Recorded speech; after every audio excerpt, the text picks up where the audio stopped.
Olá, bem-vindos a mais um Heavy Culture Talk. Hoje, conversando com o lendário Aaron Stainthorpe,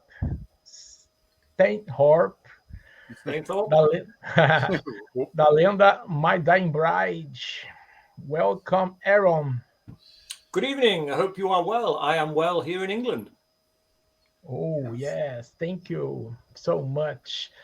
Christian, vamos lá? Vamos.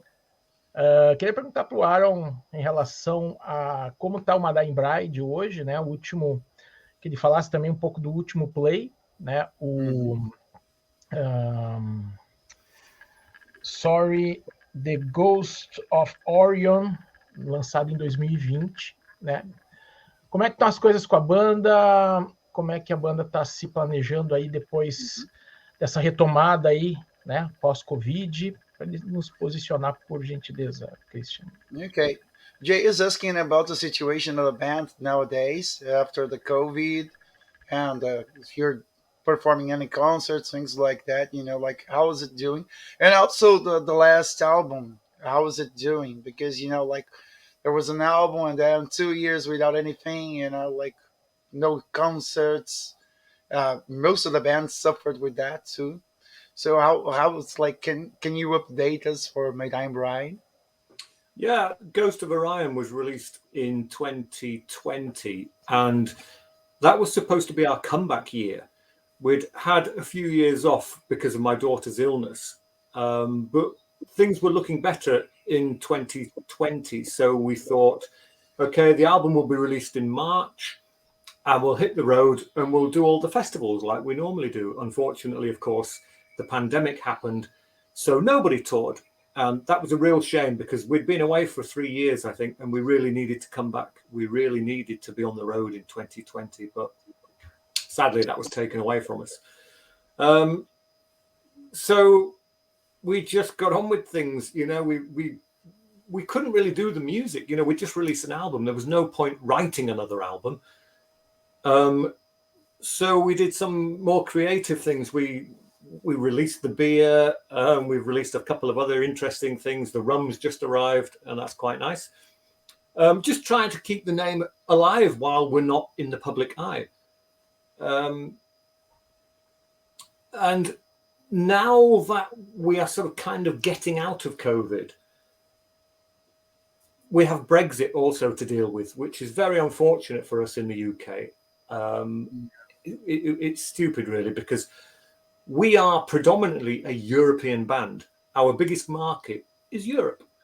And because some very silly people voted for Brexit, it's now very difficult for English bands to play in Europe. And it works the other way around. And it's difficult now. And, it's just, there's been a lot of hurdles put in front of My Dying Bride. And we've managed to work our way around all of them so far. The gigs, we've had to cancel gigs because they've either become too expensive for us to do now, because in the past we didn't need visas. Now we need visas. That's more expense put onto it. In the past, we only needed a carnet, which is a technical document for places like Switzerland and Turkey. Now we need it for Europe as well. There's a lot of expensive technical documentation we need to get through now, which is causing us enormous headaches. You can imagine. Yeah, and just when we were hoping to get back, unfortunately, there's another development. Someone in the band has another illness at the moment, which, we don't want to replace the person and go on tour without them. That's not how we work. So we are waiting for things to become better through Brexit and through all kinds of things. So we've had to cancel a lot of shows this year, which is a real shame. The last time we played in Europe was 2017. So, it's been a while. We did a couple of shows in England last year, Leeds and London, and that was it. 2 shows in 5 years. Yeah. So it's horrible for us. It really is horrible. But we are keeping our fingers crossed. Maybe we can do a couple of shows at the end of this year. We just don't know. Until the health is returned, we don't really feel that we want to go on tour until we're all a solid unit. You know, we're not just a band, we're great friends. You know, we've been together for years. Apart from Neil and Jeff. Neil and Jeff have only been in the band 5 minutes. And of course, they are dying to play live. But this year's been terrible. In fact, the last 5 years have been terrible for us. So we are hoping and keeping our finger crossed that 2023, maybe we'll get back on the road. And in the meantime, we are writing a new album. We have about 5 songs, not complete. There's still a bit of working to be done in those. But again, once we realized we couldn't play live, we're not just going to sit around doing nothing and crying about it. We need to be positive. So we are writing a new album right now. I have no idea when it's going to be released. I have no idea when it's going to be recorded. But things are happening behind the scenes in a positive way. And we are hoping that 2023 will see us back on tour and perhaps towards the end of the year, a new album. Yeah, I hope you can succeed because Europe is very important for My Dying Bride because of the fan base there. Also because of the great festivals they hold there too. And they're starting to have the festivals again. So it's important to go there. And it's very sad to know that you can't go just because of politicians and things that, doesn't benefit anyone. It's no, it's a sorry situation, but it will end. It will end. Things change all the time, and I'm positive. Yeah, the future will be bright for us. It has to be. We've been in the dark for such a long time. There must be a light at the end of the tunnel, and we just have to keep going to reach that light. Yeah, the thing is to keep the mind focused on music. Writing, playing. Unfortunately, we can't play as many places as we could in the past, just because of COVID and those things. And how are the things doing there in England nowadays for the concerts? England seems okay at the moment. We've seen a lot of bands playing live, which is brilliant, because I love going to shows as a fan as well. I don't just go to shows to perform them. I want to see bands perform live as well. And I'm lucky enough, I've been to quite a few shows this year, and it's fantastic to be amongst people who love live music, from small venues to big venues. It's just fantastic to be back. In this country, I think for the most part, there's no more wearing of masks. There's no social distancing, certainly not venues. I've been to a couple of punk shows and everybody's climbing on top of each other. That's how it should be. That's how it should be. There's no point going to a live show and standing 2 meters away from somebody else. That's not a live show. I don't know what that is, but that's not a live show. We are in the business of hard, sweaty music, and we love it. And when we're in the audience, we need to be shoulder to shoulder with sweaty people who are loving the same thing as we are. That's what it's all about. It's not social distancing. It's not wearing masks. And thankfully here in the UK, I think most things are lifted. I can't remember the last time I was even asked to wear a mask. So things seem fine now in the UK. It's getting out of the UK that seems to be the problem. Yeah. Well, it's important for the band to have this synergy with the audience, playing for some people just sad with a little bit boring, for both, for the audience and also for the band too, because you don't feel like the people are really enjoying the concert, and also people don't feel very comfortable sat watching the concert. At least now we can have, here in Brazil, we have some open concerts again. So it's people can be close to each other, no masks and things like that. So the thing is coming back to normal. That's good. Jorge, Jay is going to ask another question. Okay. Jorge. O My Dying Bride foi uma banda muito influente nos anos 90, né? Foi a década de ouro aí para alguns gêneros considerados mais extremos, o death metal e óbvio, o doom metal, que eu estou me referindo agora. Sim. No Brasil, principalmente, né, o primeiro álbum do My Dying Bride, Was the Flower Eaters, ele é um álbum extremamente clássico e enfim, eu queria saber do Aaron como ele enxerga, né, essa primeira década dos anos 90 para a banda, e como ele enxerga a evolução da banda, que a banda foi evoluindo, né, de uma maneira bacana, enfim, hoje já está com, se não me engano, são 14 álbuns, né?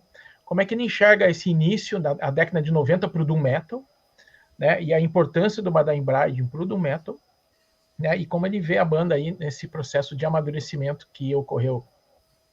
Okay. Jay is asking about the evolution of the band. How do you see the band in the beginning of the 90s, okay, when the band just began and it was like a hybrid death doom metal, which has a great importance in the scenery in Brazil here too. It was very important for us, the band on the first album. It influenced lots of Brazilian bands. It influenced lots of other doom and death doom bands too. And how do you see this evolution, the changing of vocals, the way that you sang in the past, the way that you sing now? Like the band changed a lot, like there's lots of history behind the band, like 14 albums. So it's like a huge growth. Like how do you see the importance of the early days and all this evolution? And how do you feel when people say like, oh, My Time Bright is a very important name, like here in Brazil? It still amazes me when people say words like that, because of course, when we formed the band, we were just four guys who wanted to make music. That was, we all love death metal, we all love doom metal, and me in particular liked a lot of gothic overtones, and so we managed to combine these different elements or genres, if you like, into what is My Dying Bride. And that's quite a dangerous thing to do, because the death metal fans might not like you because there's too much doom, and the doom metal fans might not like you because there's too much death. And that's the way it goes sometimes. But we were lucky. It seems everybody liked us, which was great. And the album sales have been wonderful. And as I say, Europe seems to have loved My Dying Bride for a long time. And that's why Brexit was such a horrible thing. I couldn't believe it when it went through. But anyway, we've enjoyed what we've done, and we've created music that we wanted to create. And we were lucky. We were on Peaceville Records for many years, and now we're on Nuclear Blast. Nobody in the record labels told us how to write music. They never asked us to make a radio-friendly 3-minute song. They never tried to coerce us into writing something that's just a bit more commercial. We were allowed complete artistic freedom to create songs in any fashion we desire. And so we created some of the most insane songs ever because we were allowed to do that. A lot of other bands, they are told what to do by their labels, and they don't like it, but they do it, and then they want the contract to end, and they want to move on to another label. We've never had that. We've just done what we wanted. And that's why we've been around for such a long time. We enjoy doing this. No one is telling us what to do. We're doing it how we want to do it. And we don't care what anyone else thinks or says. And we're still doing that now.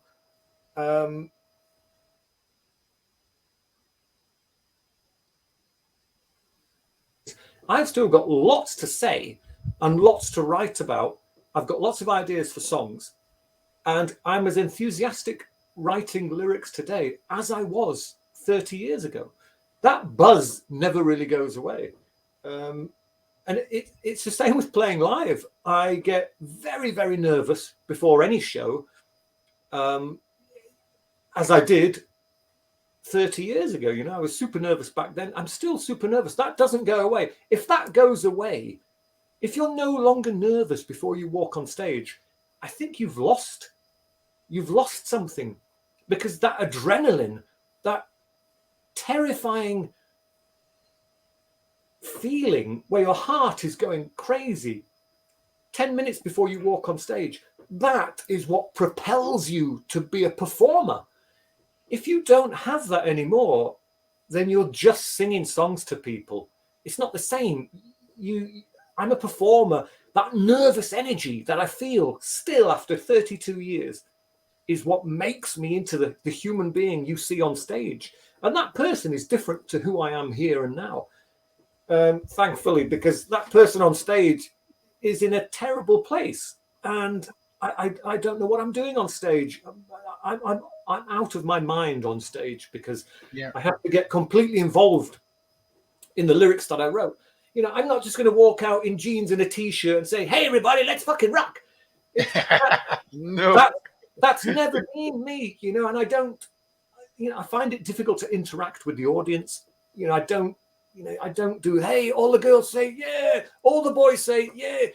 I can't do that because that would break the shell I've built for myself, and I would no longer be a performer. I would be an entertainer, and I think that's different. So that hasn't changed in the 30 years. The writing hasn't changed in the 30 years. And some people would argue the songs haven't changed in 30 years. Now, we understand what the core of My Dying Bride is, and we stick to that. That is what we know. That is what we love. That is how we write. But we think we've offered enough variety in our songs over the years to show evolution. Yeah. Yes, we're still playing doom, death, gothic, but it's a different type of doom, death, gothic from back in the 90s. So I think we're offering enough variety to still keep My Dying Bride interesting and relevant today without losing sight of our foundation, the thing that is My Dying Bride. And the introduction of Jeff on drums and Neil on guitars in the last few years has given us a sense of like a second coming. We've been given another chance, and we've had new life injected into the band, and suddenly it's all energy again. Everything's exciting, which is why we hoped 2020 would be an amazing comeback year, and it just never happened. It's like starting a race and falling flat on your face. You know, it's like, oh God. But we will pick ourselves up and we'll continue onwards because there's still a lot to come from My Dying Bride. Yeah. One thing I would like to add, and I think it's important that you succeed, is like that you said, you had a mix of goth, doom, and death. Celtic Frost tried that before the 90s when they wrote to the Pandemonium, and people simply didn't understand that in that time. I think it took more than 10 years for most people to recognize that the album was like one of the most important things done, but never recognized in the time that was done. And I think you succeed doing something kind of similar in originality, you know. But Celtic Frost tried to do that. They didn't fail, as most people say, but unfortunately, it took more than 10 years to be recognized by something that now is, we could say, kind of common. How do you see and how do you feel about it? Yeah, I mean, I appreciated Celtic Frost as soon as I heard them because they were one of my biggest influences. I liked what Celtic Frost was doing, and I liked what Candlemass were doing. I also loved what Slayer and Metallica were doing. So I'm kind of thinking, right, okay, let's do something a bit like this band, and let's do something a bit like that, and let's just do something that no one's ever done before. And I appreciated Into the Pandemonium. 1988, 1989, something like that. I wore a black leather jacket with the cover of To Megatherion painted on the back of my leather jacket. And it was super cool, you know. I appreciated the artistic element of Celtic Frost. I think almost more than the music. I loved the lyrics. I loved all the visuals. And the band, they were ahead of their time. You're right. When they release albums, people scratched their heads and thought, what is this? You know, because it was unusual, and some people didn't like unusual. Now, I think people are a bit more broad-minded, and they are more open to accept something that's a bit more artistic, something that's not just going along with everything else. Yeah. And, you know, and we do a bit of that. You know, we will never be at number one in the charts. We will never have an album that sells millions. We will never be in the spotlight. And that's fine, because that's not exactly what we're after. We formed the band to write obscure music, and we called ourselves My Dying Bride. We write 9-minute songs in Latin. When you do those weird things, nobody's going to like you except a few small people. You will always be a cult band. And I know we are liked. We are liked a lot in the world, and that's wonderful. And we really appreciate that. And the feedback from the fans is incredible. But we're not about to write, a gold platinum selling album for the sake of it. We will always write what we have to write. It's an urge to write. It's not something we do easily. With each album, the last album, The Ghost of Orion, that was like the best received album for a long, long time. And so when we start composing the new album, we have to make sure it's better than The Ghost of Orion. Yeah. And that's a big task, but it's a task we are very much up for. And, I don't know if there'll be more death metal vocals on the new one. I don't know if it'll be more gothic, more violins, guest musicians. I haven't got a clue. We don't map it out. We don't have a plan. We just go and evolve steadily like this. Listen to it, see where we think it needs to go, move it here, change it there until it's finished. And then we'll present it to Nuclear Blast. And they'll probably think, what are we doing this? They expect that. They've got loads of great bands. It won't be a shock for Nuclear Blast. And but I think music is art. And if you are willing to put your art at the front along with the music, sometimes you will suffer for that, because some people don't like your art. They might like your music. They don't like your art. They don't like your lyrics. They don't like your photographs. They don't like your face. And they just don't get it. And I'm fine with that. I don't care. My Dying Bride is a package. We work hard on the lyrics. We work hard on the artwork. We work hard on everything. The albums don't come easy. But that dedication to what we do, I think, is what the fans love. They know we don't write albums in 5 minutes. We take a long time to make sure they're just right. And we hope, people still like what we do. It's been a long time, but we're still enjoying it, and we hope that everyone's enjoying it with us. Great. And how about the videos and plans to release any new video and thing like that? Because each video that you release is amazing, there is, as you said, there is art, there's a concept of art, even in the videos, all the emotion you can capture in the song is there, portrayed in the video. And it's really important for the band also to have a good quality video, but also to show the emotion of the band, even in a common video. And so I think it's like one of the features that My Dying Bride has is you can see when you were singing on the video, it's not like a fake emotion. You were really giving yourself there in the video. It's it's a thing pretty emotional, and it's also pretty important to see that, it's part of the package too. You have the CD, you have videos, you have everything. So it's any new video coming out? No. No, we do obviously videos to promote songs, and we don't have any new songs to promote at the moment, so there won't be a video. Although I have actually been working on a video, which is, it's like I've been doing these walk around videos around Yorkshire called My Dying Bridal Way, and I've done 2. And I'm working on the 3rd one with a real filmmaker, the guy who shot our last video. And we've kind of made it a bit more elaborate. And it's all about this famous cemetery in Yorkshire, where they had so many bodies. When it rained heavily, all the bodies would float back to the top of the dirt, and there would be skulls and flesh flooding into Bradford. Bradford is the city where the Undercliff Cemetery. It's amazing history, and that's going to be, I hope, out towards the end of the year. In a couple of months, I think that video should be out. So it's not really a music video; it's me talking about the history of this old cemetery that's about 10 miles from here. And I've also bought a new video camera. So I'm going to go out and do a few more walks around Yorkshire. I haven't done any for a while, just been a bit busy. But so you're going to get more of me talking before you get more of My Dying Bride's music. Yeah. But we'll do more videos. Sometimes videos are great.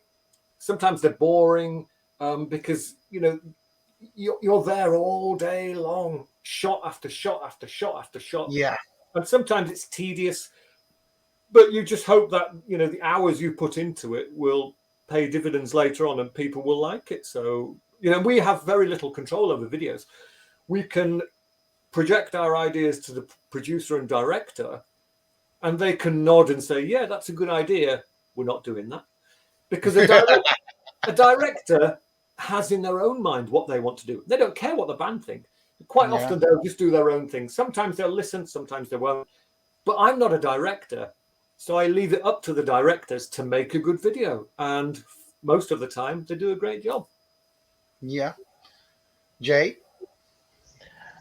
Queria perguntar para ele, dentro dessa extensa discografia, qual é o filho que ele considera assim, o mais especial de todos? Essa é uma pergunta que todo músico odeia. Sim. Porque ele fica num dilema, né? Mas eu queria ver se ele tem um predileto, né? Okay, Jay is asking a question that I think you're gonna hate to answer, but no problem. Everybody hates. What is your favorite My Dying Bride album? Well, for a long time, it was The Dreadful Hours, because I think it's got everything from start to finish. In my personal opinion, every song is brilliant. It has great atmosphere, great production. I'm very proud of the lyrics. It just feels right. I designed that cover. I've done some of the covers, not all of them, but I did that cover, and I think the cover, it's very dark and menacing and atmospheric, and that fits perfectly with the songs that are on that album. So The Dreadful Hours for me is like the full package. That's 100% My Dying Bride. But obviously, your tastes change as the years go by. Of course, I would say it was, The Ghost of Orion, because at the moment that's still fresh. For me, it's still a fresh album. Of course, new production, new studio, everything. The sound is amazing and it's bombastic and just incredible. But I'm still going to say The Dreadful Hours, because that was a time when everything's always felt right. It was just a good time to be in My Dying Bride. And we just nailed that album completely. Of course, it didn't sell very well. We didn't care. It was artistically wonderful. And that's still my favorite album by My Dying Bride. Great. Jay? Planos para o Brasil.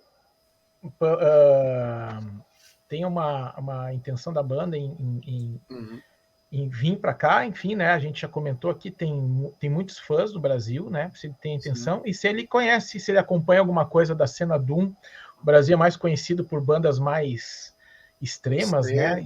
Mas aí tem várias bandas do estilo aí, influenciadas pelo My Dying Bride, enfim. Okay. Jay is asking about any possibility of coming down to Brazil to play in concerts here, maybe next year. Yeah, definitely. We had a wonderful time there. Of course, we only did one show in Rio. Then we went down to Argentina, across to Chile. But yeah, we had a great time and we will definitely be returning. I have no idea when. But hopefully, we would like to tour with another sort of similar band, maybe Catatonia, Paradise Lost, something like that. Even Cradle of Filth, we love Cradle of Filth as well. We'd like to tour with another band. That would be wonderful. And even head up to North America as well. We've hardly been there. We've hardly been anywhere, to be honest. But I think the good thing about that, it's like if a band is playing all the time and you say, oh, hey, yeah, this band are coming again into our local town, great. Yeah, I saw them 3 weeks ago. I'll just see what's on TV first. And if there's nothing on TV, then I'll go and see the band. Yeah. Because if you tour too much, I don't know. Are the gigs still special? I don't know. People know that we don't tour very much. So when we do, the gigs are special for us as well as the Yeah. fans. You know, we haven't played in France for 1,000 years. When we return to Paris, they'll go crazy, and we will go crazy, and it'll be amazing. When we come back to Brazil, we haven't been there for years. When we return, everyone will go crazy, and we'll go Yeah. crazy. If we came there every 6 months, it's not the same. So My Dying Bride shows are special because there's not many of them. Great. And talking about Brazil, do you know any band from Brazil? Because we were very famous because of the death metal bands here. Christian was one of the most important, Sepultura. But do you know any band besides those bands or any doom band? Because as I said, like you have a huge fan base here in Brazil. The The cross. Cross. There we go. Oh, There we go. And on this particular track, on this particular album, you'll find some guest vocals by me. So the Cross are great. There's a few others as well, because, of course, there was a Brazilian tribute CD, and it had loads of great bands on. The Cross were one of them. There's so many bands, I can't remember. I should have brought the CD with me, and then I could Yeah, I have was going to say that there was like a Brazilian tribute. Yeah, that's right. Have you heard the tribute? Yeah, of course. I listen to all of them. We get sent them all the time. And I kind of, sometimes I like it when they play the song like we played it. Yeah. And other times I like it when they do it completely different. There's a band from the US called Forever Autumn who did one of our songs in such a fashion it was almost unrecognizable as a My Dying Bride song. I thought it was brilliant, absolutely brilliant. So, but I listen to all of them. I get the CDs. I don't just put them away or forget about them. I listen to every single song. Some of them aren't great. Most of them are fabulous. So it's good listening. Great. Yeah, it's interesting. As you said, like to cover a band, like you have two options, or you do exactly as the band did, or you try to do something new. And sometimes the bands fail miserably trying to sound like the other band. Yeah. And another thing I think it's pretty interesting is when you recreate a song, but you can keep the core of the song there. Like you recognize the feeling, but it's a completely different version. Like as we were talking about Into the Pandemonium, like Celtic Frost did lots of crazy covers from the '60s, and it was like completely different from the original version. Yeah. And I have a question for you. If you had to cover some band, which band would you cover? Well, we've done 4 covers, I believe. We did Failure by Swans. We did Some Velvet Morning by Nancy Sinatra and Lee Hazelwood. And we did Roads by the English band Portishead. And then we did a version of the English folk classic Scarborough Fair. So we did a heavy metal version of Scarborough Fair, which sounds wonderful. Again, some of the lyrics are the same. Scarborough Fair has 11 verses, but everybody just sings the first 2 or 3. I did the first one, then I wrote my own verse with brand new lyrics concerning areas of Yorkshire, and then I sang the 11th and final verse. So our version is different to everyone else's version, and of course we've got heavy guitars and all the rest of it. But it's nice to do a cover version now and again. Roads was done by a female singer. Obviously, I'm a male singer, so there was a bit of difference there. Swans, when we did Failure, it just sounds exactly like Failure because the song, the original, is incredible, and I wanted to be part of an incredible song. Yeah. So we did Failure, verbatim, and I just hope Michael Gira liked it. Great. Jay? Chegamos aqui nos 30 minutos, né? Queria agradecer aí o Aaron, né? Heavy Culture Talk finalizando, e queria deixar que ele agradecesse aí, agradece por nós, aliás, Christian. Foi um grande honra e prazer ter tido esse bate-papo com ele. Okay. Aaron, we're finishing here, okay? We would like to thank you very much for the opportunity to talk to you, okay? We really hope that you can go on tour again as fast as possible. Also, we really hope to see the band coming to Brazil too, because, it's important for the fans here, it's important for the band. And I would like you to leave a message for the Brazilian fans and for the audience that will be watching us. Well, thank you, Brazil, for the last time we were there. It was amazing. It was just, we were like superstars, or you treated us like we were superstars. Yeah. We certainly didn't act like superstars. Doom stars. Yeah, but that warm welcome we received, we feel that in our heart. We're not a rock band. We don't turn up going, "Hey, yeah, man, we're so cool." We just don't do that. We don't do that. So when the Brazilian fans made us so warmly welcome, it was amazing. And so, of course, we're going to return. I don't know when, but we'll return. And we'll play more venues as well. And maybe with another band, I don't know. But we'll definitely return. We've been around 32 years. I'm not sure we'll be around another 32 years, but we've still got a few more years left in us yet. So we will definitely be back. And to everybody else, we really do apologize about cancelling shows. We do not do that easy. It's very, very hard to do that. I've wanted to see bands and I've bought tickets, and when the show's cancelled, it's like being stabbed in the heart. It's horrible, but there are reasons for it, and we will be back. So apologies, we will be back. Great. Thank you very much for your patience with us, okay? Thank you very much. I've enjoyed it. Thank you very much, Aaron. Pessoal, obrigado. Mais um Heavy Culture Talk. Acompanhem a agenda no Instagram do Heavy Culture. Muitos papos bacanas com grandes monstros aí do metal. Obrigado, Christian. Valeu. See ya. Não esquece da galera aí, tocar o sininho aí, se inscrever também. Se inscreva no canal, toque no sininho e prestigie o canal. Obrigado. Aaron, bye bye. Have a good night. Cheers, everyone. Yeah.